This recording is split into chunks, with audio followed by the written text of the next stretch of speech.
Bureau Chief Patsy Widakuswara reports.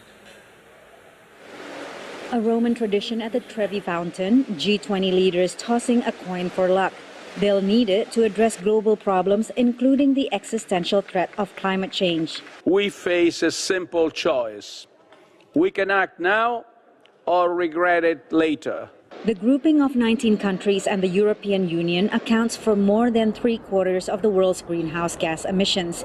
They agreed on meaningful and effective action to limit global warming at 1.5 degrees Celsius and pledged to end financing for coal plants abroad, but failed to phase out coal domestically, a disappointment ahead of this Monday's climate conference known as COP26 in Glasgow, Scotland. World leaders collectively over time have failed to deliver. Yes, we've made progress. Yes, we are bending the curve towards 2 degrees, but we need to go faster. To meet the 1.5-degree target, global emissions must be halved by 2030 and net zero by 2050. But the world's largest polluters did not offer new pledges, prompting criticism from President Joe Biden. Not only Russia, but China basically didn't show up in terms of any commitments to deal with climate change. And there's a reason why people should be disappointed in that. Climate activists say they are skeptical. I don't have any hope in what the G20 leaders are doing there while they are gathered. It is just blah, blah, blah. On the sidelines, President Biden convened a meeting to address the global supply chain crisis. China was notably absent. Biden referred to the global dependency on Chinese goods and called for a diversification of supply chain. So that we're not dependent on any one single source that might cause a failure. He and European Commission President Ursula von der Leyen also agreed to end a dispute over steel and aluminum tariffs. Another key initiative for our renewed, forward-looking transatlantic agenda with the United States. Amid simmering tensions, Biden met with Turkish President Recep Tayyip Erdogan, who wants to buy American F-16 fighter jets after Washington expelled Ankara from the F-35 jet program for buying Russian S-400 air defense systems. The U.S. is holding back, with Congress saying Ankara is behaving like an adversary instead of a NATO ally. Most G20 leaders will continue on to Glasgow, Scotland, to attend COP26, the broader UN conference on climate. Patsy Widakuswara, VOA News, Rome. Now, with few commitments made at the G20 summit, environmentalists are now looking to COP26 for concrete climate action. More than 100 world leaders are gathering in the Scottish city of Glasgow for the climate negotiations.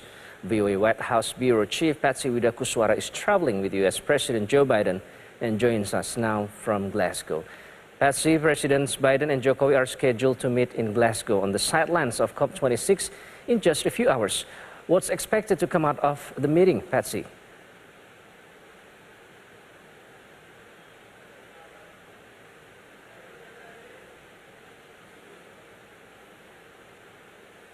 The traveling press, because apparently there are 25,000 hotel rooms needed, and the city only has 15,000. And thank you, by the way, for airing that package that I filed from Rome last night before heading into Glasgow. I arrived in Edinburgh this morning at 5 o'clock. And as you said, you know, this is a big meeting that's coming up between President Joko Widodo and President Joe Biden. It's scheduled to happen at 4 p.m., a couple of hours from now. And on the way to Glasgow, National Security Advisor Jake Sullivan spoke to my colleagues aboard Air Force One and essentially said that the two presidents, the two leaders, will discuss issues of various concerns in the Indo-Pacific. Now, every time a U.S. administration official mentions the term Indo-Pacific security, it means one thing. It means how to contain China. So even though this meeting will be between President Biden and President Jokowi, the issue of China will be at the forefront, especially in terms of what the U.S. needs from Indonesia in order to help contain China's ambition, both militarily, in terms of maintaining freedom of navigation in the South China Sea, as well as the Taiwan Strait, and a number of economic issues.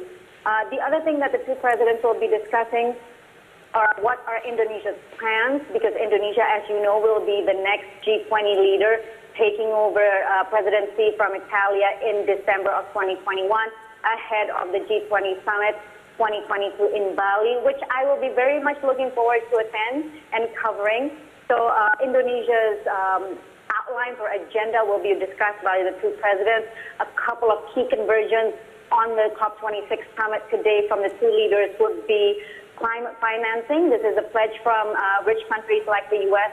to developing nations like Indonesia in terms of providing up to 100 or minimum $100 billion a year to support developing nations to transition from fossil fuels to renewable energy to mitigate climate change, essentially to help them to reach the global goal of reducing emissions to cap climate change and global warming to 1.5 degrees Celsius. Iqbal. Okay, and Patsy, we see that President Joko is pushing hard for more climate financing to help developing nations. How is that effort going, and does President Biden actually support it? Yeah, so this is an effort that's been ongoing. It's been pushed by Indonesia as well as other countries, developing countries, including China, including India. You know, this idea of climate justice, which essentially means developing nations saying to rich countries, look, it's all well and good that you're asking us to stop using coal, to stop using fossil fuels, to help the planet. But the reality is, you guys, the rich nations, you've been doing this for the past 200 years in order to get your economies to where it is right now. And so now it's not fair for you to just stop us or ask us to stop it like that. You need to help us by supporting us in terms of climate financing that I just mentioned earlier. Now, the U.S. is coming into this COP26 summit with some fresh initiatives, including a $3 billion per year by 2024 commitment to support that $100 billion per year by rich countries. I've actually not been able to look at the proposal closely because it was just announced by about an hour and a half ago aboard Air Force One by National Security Jake Sullivan. So we'll see whether this is actually real commitment or it's just more pledges, because one of the complaints by developing nations is that even though we hear all these commitments and pledges, much of the money has not materialized. Okay, Patsy, now tell me, how optimistic is the outlook for COP26 overall in achieving the 1.5 degrees Celsius target and averting the most catastrophic impacts of climate change?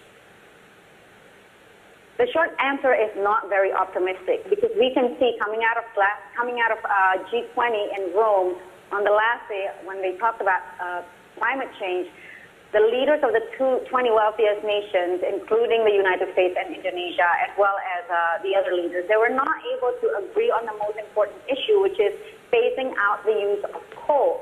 Even though they agreed on broad language in terms of trying to achieve climate neutrality, this is zero emission by around mid-century, around 2050. They agreed to stop subsidizing coal power plants abroad, but they haven't agreed to stop using coal domestically.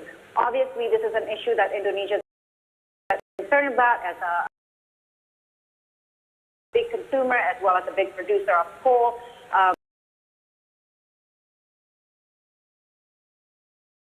Other countries such as China, Russia, and Australia also resistant to stopping or phasing out coal. So without phasing out coal, without stopping the use of this really just very dirty fuel, it's very difficult to achieve the target of capping global warming to 1.5 degrees, because coal accounts for over 70% of greenhouse gas emissions. So the fact that the leaders came up with a really weak statement at the G20 yesterday, coming into COP26, means it's just a much, much heavier lift by all the countries participating in order to achieve the global goal of essentially saving the planet. Okay, Patsy, thank you very much. We'll be looking forward to see you on the next summit on Bali. We wish for the best for your coverage there in Glasgow, Scotland. Patsy Widakuswara reporting live for World News.